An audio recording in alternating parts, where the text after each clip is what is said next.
મોરબી તાલુકાના વીરપીડા ગામે 2 દિવસ પહેલા જે કુવાડમાં વિચિત્ર ઘટના જોવા મળી હતી, આજે ફરી એક વખત તારીખ 5ના રોજ આ ઘટના જે છે એ લાઈવ અમે બતાવી રહ્યા છીએ। અત્યારે તમે જોઈ શકો છો કે આ એ જ કૂવો છે જેમાં 2 દિવસ પહેલા આ પ્રકારે પાણી હલતું જોવા મળ્યું હતું। ત્યારે ગઈકાલે પણ અમે આવ્યા હતા, ત્યારે આ પાણીમાં કોઈ પણ હરકત જોવા મળતી નહોતી। ત્યારે આજે ફરી એક વખત અત્યારે બપોરના 3:15 વાગ્યા બાદ આ પાણી જે છે એ અજીબો ગરીબ રીતે અત્યારે પાણી જાણે ઝૂલામાં હિંચતું હોય એ પ્રકારના દ્રશ્યો સામે આવ્યા છે ને આવા દ્રશ્યો ક્યારેય મારા ખ્યાલથી ગુજરાતમાં જોવા મળ્યા નથી। ત્યારે છેલ્લા 3 દિવસથી આ કૂવો જે છે એ ચર્ચાનો કેન્દ્રમાં છે। ત્યારે મોટી સંખ્યામાં લોકો તમે જોઈ શકો છો। આ ભારતમાલા હાઈવે પર આવેલું વીરપીડા ગામ છે અને પેલું જ આ ખેતર છે હાઈવે ટચ, તેમાં અત્યારે લોકો મોટી સંખ્યામાં અત્યારે ઉમટી પડ્યા છે આ કૂવાને જોવા માટે।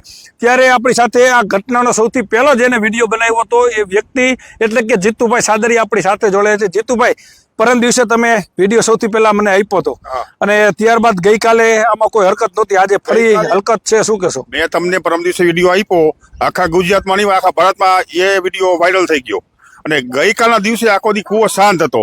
એટલે લોકોએ મને ગારું પણ આપી છે કે ત્યાં એથી વિડીયો બનાવેલો છે, લોકોને ગેરમાર્ગે દોરે। અમારા ગામના લોકોએ આવું ઘણા બધા કીધું, પણ હકીકતમાં આજ બપોર પછી બધાને ખબર પડી કે હકીકતમાં સાચો વિડીયો હતો અને હું હાલમાં એ સ્થળ ઉપર જ છું, એ જ કૂવે જ છું, કોઈ વિડીયો એથી બનાવેલ નથી, બરાબર। અને ગામના લોકો અત્યારે બહુ પરેશાન છે, તંત્ર હજી સુધીમાં કોઈ આવ્યું નથી, આવ્યું તો મને ખ્યાલ નથી, બરાબર, કે કઈ શું કામ હલે છે, આનું કારણ શું છે, લોકો જાણવા માંગે છે।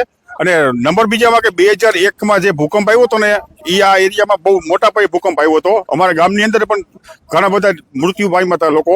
અને હવે પછીથી અમે રેડ ઝોનમાં આવી છીએ, કચ્છની પ્લેટમાં અમે છીએ। લોકો ગઈઢા લોકો એવું પણ કહે છે કે આ એરિયામાં ટૂંક સમયમાં ભૂકંપ આવશે, એવી લોકો કહે છે, હું નથી કહેતો, બરાબર। બની શકે કુદરતી કોઈ સંકેત હોઈ શકે, એટલે ફરી પાછો આ કૂવાની આવી હાલત જઈને કુદરત તમને કહેવા માંગે છે કે ખરેખર ધ્યાન રાખવું જરૂરી છે। અન્ય ઘણા બધા વાડી વિસ્તાર છે, ઘણી બધી ખેતર આવેલા છે ને ખેતરોમાં ઘણા બધા વિસ્તારમાં કૂવા છે, પરંતુ કોઈ કૂવામાં આ પ્રકારની હરકત નથી, ફક્ત આ જ કૂવામાં હરકત છે। ત્યારે આજે જ્યારે સૌપ્રથમ કોઈ વ્યક્તિ જોયું તો એ વ્યક્તિ પણ આપણી સાથે છે। શું નામ તમારું? મારું નામ સુમરા જાહિદ અરુણભાઈ છે, હું ગામ વીરપડામાં રહું છું। આજે કેટલા વાગે તમે પહોંચ્યા હતા ને આજે કેરનો કૂવો આ રીતે હલે? હું પહેલા આવ્યો તો 1:30 વાગે, ત્યારે આ દ્રશ્ય હતા નહીં, પછી હું આવ્યો 3 વાગે તો દ્રશ્ય હતા નહીં, 3 ને 12 મિનિટે હું જ્યારે આવ્યો ત્યારે આ દ્રશ્ય જોવા મળ્યા હતા। એટલે એ લોકો પછી મેં આ વિડીયો ઉતાર્યો પહેલો આજ, પછી વિડીયો ઉતારી મેં લોકોમાં નાખ્યો, પછી મેં ફોન કર્યા, બધાને બોલાવ્યો, મેં આ સાચો વિડીયો છે, બધા આવો, એટલે બધા લોકો પબ્લિક ભેગા થયા અહીંયા। શું કહેશો, આજે આ પ્રકારે તમારા ગામમાં કૂવામાં આ રીતે પાણી હલી રહ્યું છે, ક્યારે તમે આવું જોયું છે? પહેલી વાર જ આ બધું જોયું, આપણે કોઈ દી જોયું જ નથી। આ બીજો દી થયા, ત્રીજી વાર થયું, પેલા થયું તો એક દી પહેલા, પાછું વરી થયું।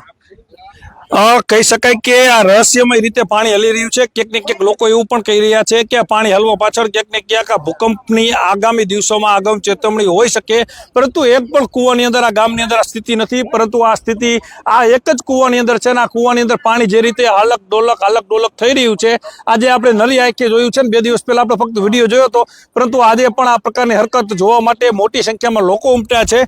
કેમ હલે છે એ તપાસનો વિષય છે, પરંતુ હજી લગી કોઈ અધિકારી કે કોઈ આ પ્રકારના વૈજ્ઞાનિકો કોઈ આવ્યા નથી, પરંતુ આ પાણીને હલતા કૂવામાં આ પ્રકારે જોઈ અને લોકો અત્યારે ચોક્કસ અચંબિત થઈ રહ્યા છે।